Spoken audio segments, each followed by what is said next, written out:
Hello guys, how's it going? It's Josh here, back today with a brand new episode of Certify, the all-new series in which we take an aircraft, scenery or utility across different simulators and take it for a spin around, and I'll give you my first impressions of what I think of it. In this week's episode we're going to be checking out the brand new AT72-500, which has just been released by Carenado in addition to their ATR 42 series. The A72-500 features full PBR textures and materials, PPD 4.4 and upwards, real startup procedures, real A72 sounds, aural warnings and sound systems, real flight dynamics and way more. Now for those of you who may not be familiar with the ATR 72, it is a twin-engine turboprop short-haul regional airliner developed and produced in France and Italy by the aircraft manufacturer ATR. The ATR 72 was first announced on the 15th of January 1986, and the first prototype performed its maiden flight on the 27th of October 1988. Just before 1 year later, on September the 25th, 1989, the ATR 72 received its airworthiness certificate, and the following month, on October 27th, 1989, Finnish airline Finnair became the first airline to introduce the aircraft into service. The 72 in its name comes from its seating capacity, with the ATR 72 being able to seat between 72 and 78 passengers on a single aisle configuration. Now, even from at a first glance, the Carenado's rendition of the ATR 72 looks absolutely fantastic. I'm really liking the detail going into the propeller blades and the curvature of them. Just makes it look absolutely fantastic. The ATR 72 comes with all the usuals packed with Carenado, everything from the outstanding detail to the high resolution 4K textures and all the other eye candies such as the static elements, including the pitot covers, the air intake covers and all that shebang. As we move up onto the overhead of the ATR, you can really start to see that PBR coming to life in the evening sunlight here down on the ground today.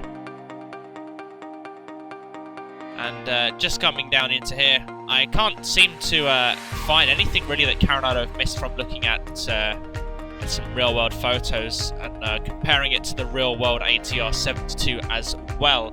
As it's an aircraft I'm fairly familiar with, the airport I work at. Some of you may know that. Now, moving up over into the tail section, again, really liking that top overhead here. The curvature of the blades has really been caught on point, and it's probably something I'm going to keep coming back to, is just the way those propeller blades look.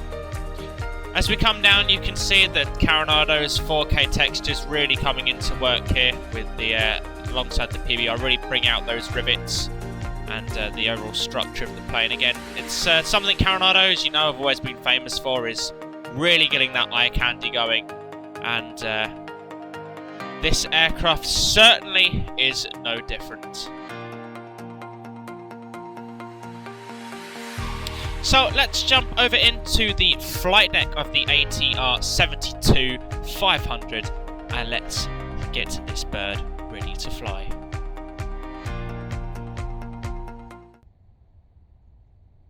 Now, at first glance, jumping into the flight deck, I was absolutely blown away at the quality of the textures in here. So again, as per usual for Carenado, really sporting off those HD texturing there, and this rendition of the ATR 72 being absolutely no different to that. I'm going to cycle through some of my chase plane views quickly. Of course, they are all available on the community area of chase plane. All my views always get uploaded to there. So I've got the main flight deck view here, got the overhead just down there, and then down here we've got the radio stack and flight recorder stuff, and then up here we've got the FMCs. So we'll get the bird powered up, get her ready to fly, and see what she's all about. We're on the ground at Southampton today, and we'll give you more information on the flight in just one moment's time. So I'll show you how I've sort of learned how to do this so far. There's probably going to be slightly different to how it's done in real world, probably not quite correct, but there's still plenty of time to learn the ATR, right? So coming up to the overhead, first thing I want to do is get the battery on and get that guard shut down there. That's going to power everything on here. I'm going to get that external power going on here. I'm going to get the generators all on here. And get the external power fired up just on there. We'll get the pitos all on here, the exhaust mode on the main supply for the oxygen, and we'll get the fuel pumps going here as well. All of these arm now, seatbelts and no smoking, and we can close the passenger doors as well. There's two main primary menus you're going to want on here. The first is the cockpit state, and the second is the sort of static elements. So shift 5 for the static elements, shift 6 for the cockpit menu here. Once we've got this going now, we're going to bring all the generators on here and bring the AFR air bleed on as well. We'll get the nav lights on now as well. And that's about all we need to do prior to getting the engines pushed back. Getting the engines started up. Now, I couldn't actually find a way to fuel the aircraft up other than through the default P3D menu, so I would assume, unless I've been stupid, then as per usual it's going to be a case of fueling payload info through the default either FSX or P3D menu, obviously dependent on what simulator you are on. So I'll only simulate one engine startup, and then we'll get everything else ready to go. So to be doing this, all we're going to do here is switch the engine starter to start A and B, and we'll press starter number 2 here, and we'll get the fuel in real fast.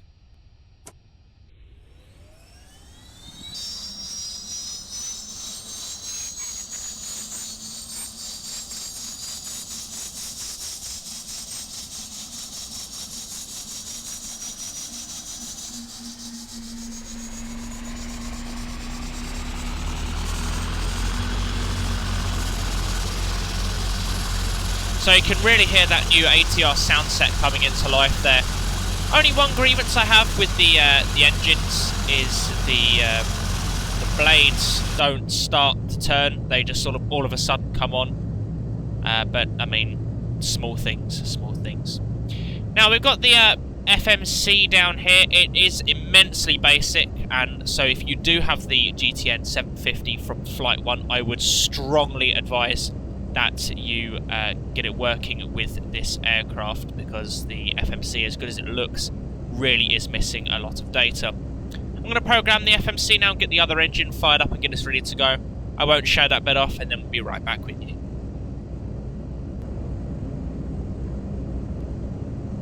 Okay, so that's both the engines fired up. Now we've got the FMC programmed and ready to go. So we'll start now. So we'll release the parking brake, we'll get the mixture into full.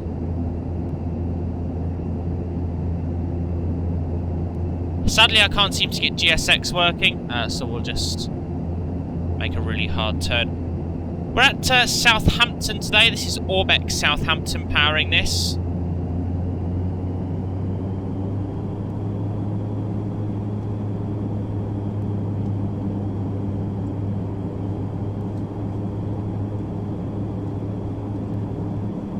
Take a short flight across to Jersey as a very realistic route for the ATR 72. Departing runway 20 today.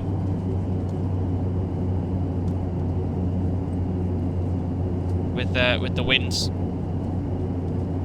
And we have some freeway scenery down into Jersey. Not the best in the world, but certainly does the job better than default. It's a little bit cloudy, but it shouldn't be anything to inhibit us too much.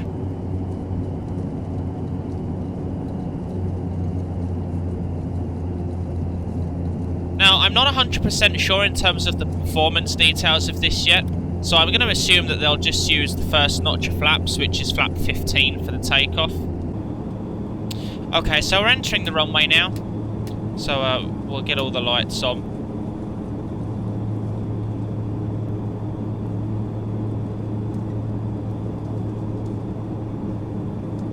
I'll backtrack down to runway 20. QNH is 1017 today.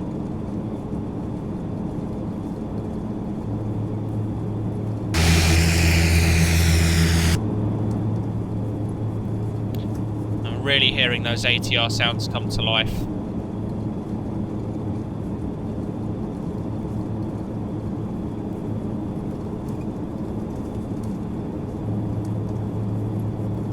So once again, as I said, I'm not 100% sure with the performance. We do have the help of the bugs today, so they may not be completely correct. As I said, it's a very basic FMC, so the performance information is not the best. But we'll use that as a rough guideline to get into the air today. We'll spin it around here.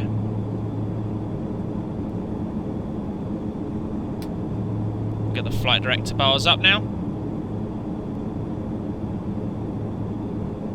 And we'll apply the power.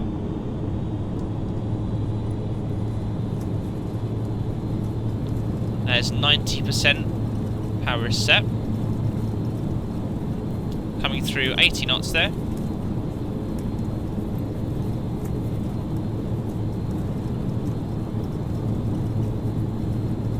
And there's V1, rotate. So you want to be very careful pulling back onto the stick, because it will suddenly rocket into the air. Like so. There's a positive rate of climb, and the gear coming up just there as well now. Whoa.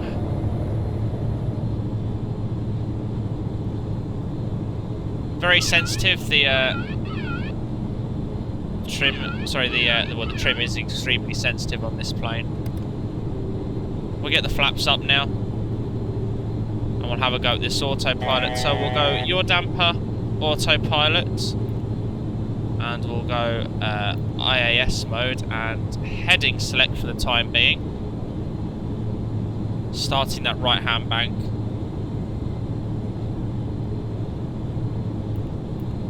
And we'll be wanting to head into the altitude. We'll just go into VS for a minute, I think. Keep it in VS mode. We'll switch it to climb mode now as well. I again presume that's to be correct.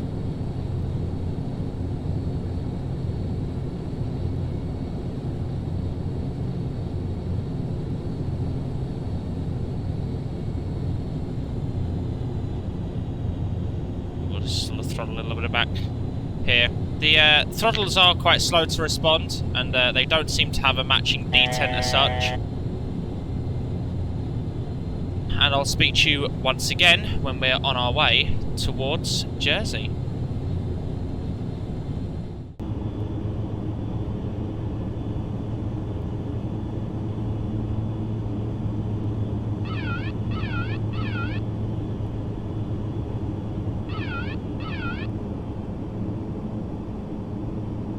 Okay then, folks.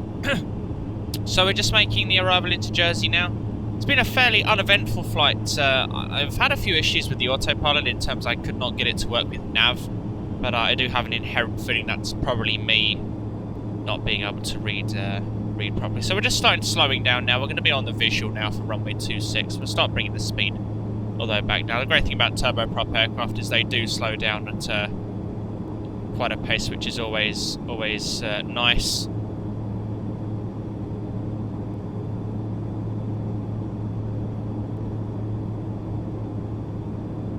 It's a very sensitive aircraft to fly, so it definitely takes a little bit of getting used to, without a doubt. We'll start dropping the gear and coming out with some flaps now.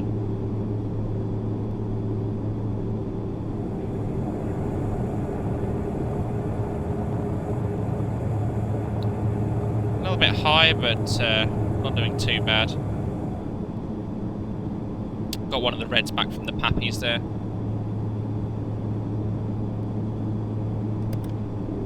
We'll come down with the final notch of flaps now.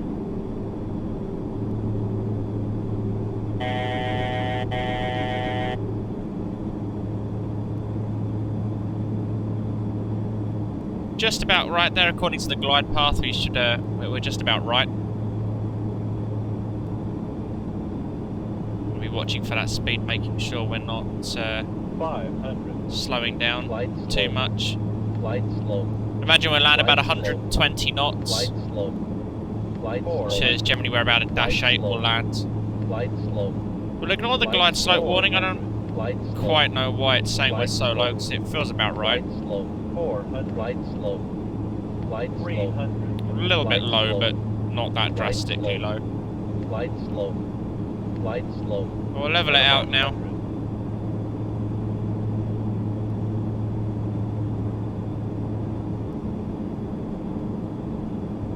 A little bit of a wind there, so we'll keep that in mind. We'll aim to land about 100 knots. Feel about right for an aircraft of this size and ability. 20. 10. 10.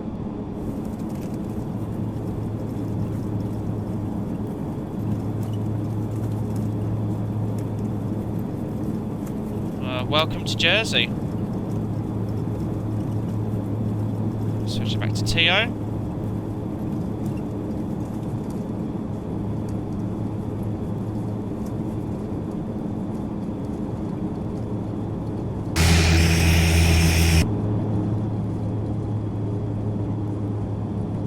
Excellent stuff.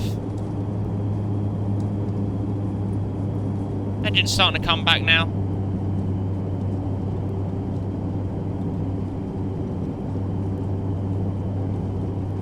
Find a stand to park it on.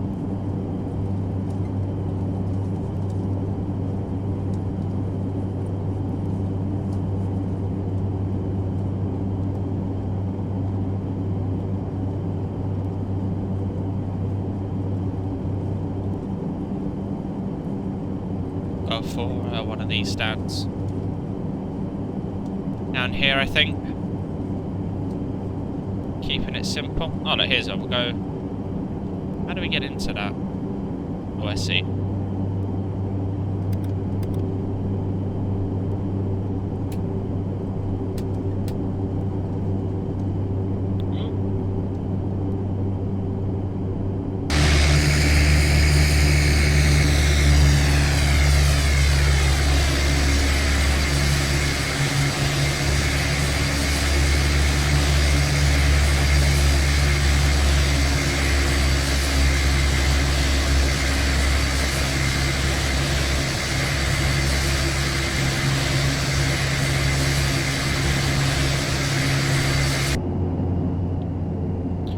If I get the parking brake on here.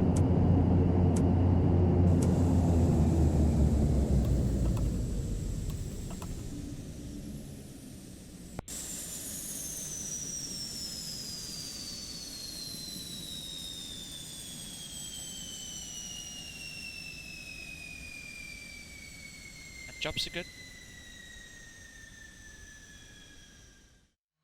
Okay, so there we have it, the Carenado ATR 72. Overall, I've really liked this aircraft. I've certainly enjoyed flying it. I think it's definitely one of the better aircraft that Carenado have ever produced in terms of the immersion and model systems. There's certainly some quirks to the aircraft, such as the inherent non-ability to get it to follow LNAV, though as I said, I do believe that's possibly me just having missed something in the manual. Also, the flight dynamics don't seem to be quite there. The ATR, to my understanding, in real life is quite a stable aircraft, and this one doesn't seem to really like to go anywhere else other than down. Even with quite a lot of trim in place, it just seems very overly sensitive to even minor control inputs. In terms of the throttles, I found that they were very, very hard to manage as well. Again, even a slight shift on my control stick caused the engines to come back by a good, sometimes in cases, 20 to 30% torque, which doesn't seem quite realistic for such a minor control input. It seems as though they would usually be sort of a lot like the dash, quite on point to where you are in terms of power management. In terms of the power management itself, it seemed to be interesting when you put it into sort of climb and cruise power management modes. They didn't seem to come back gradually, they sort of surged, and I'd imagine in real life that would certainly almost blow up a piston, or sorry, a turboprop engine, not a piston, a turboprop engine. Overall though, I've really enjoyed it, and I'd certainly place this aircraft at a solid 7 out of an available 10 marks, and I would also certainly recommend that you pick this aircraft up as well. So that's going to be it from me for this episode today of Certify. I hope you've enjoyed watching it, and I hope you have a better understanding of what you can get now out of the Carenado ATR 72. Thank you very much all, and until the next video, bye bye.